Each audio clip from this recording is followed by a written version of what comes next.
For today's video mga butil, tayo kumuha tayo ng kalabasa. Yan.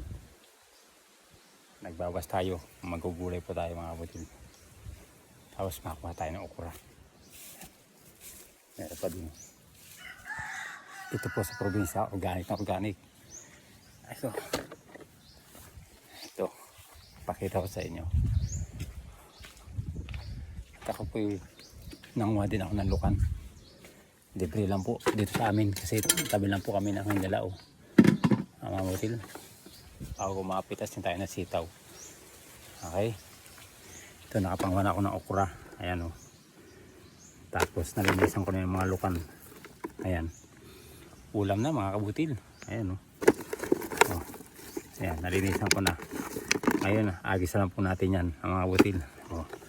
Tapos makuha po tayo ng sitaw.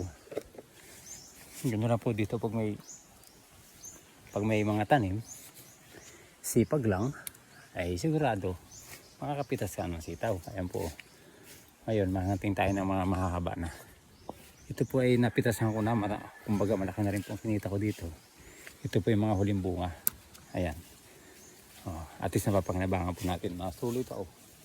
Ayan. Diba mga butil? Oh. Yun nga po dinideliveran ko ng gulay, nahanap na po yung sitaw ko. Ang problema kukunti na po. Ito yung pang konsumo na laang mga butil. Hindi na po tayo bumili. Ito na po yung pang araw-araw nating kunin. Ayan. Kasi sa totoo lang po kailangan po lagi natin ng gulay sa ating katawan po. Hindi po masaya ang ating pagsanay ka sa kumain ng gulay. Kumbaga hindi ka sanay kumain na walang gulay. Ano po, kaya kailangan lagi meron. Ayan. Isipin nyo kung bibilin nyo pa yung ganyan kadami, di ba? Dito po libre. Kahit gaano po kadami ang kunin nyo, walang problema eh. Basta meron. Ayan po, meron na rin panibagong okra. Oh. Ayan. Kaya po dito sa probinsya namin, hindi ko po magugutom basta po masipag. Opo. Kaya ini-encourage ko po yung mga nakanirahan sa probinsya na kung meron po kayong tataniman na sa inyong bakuran, magtanim na po kayo. At sigurado, sureable po yan. Hindi na po kayo bibili. Ayan, organic yan. Mga butil.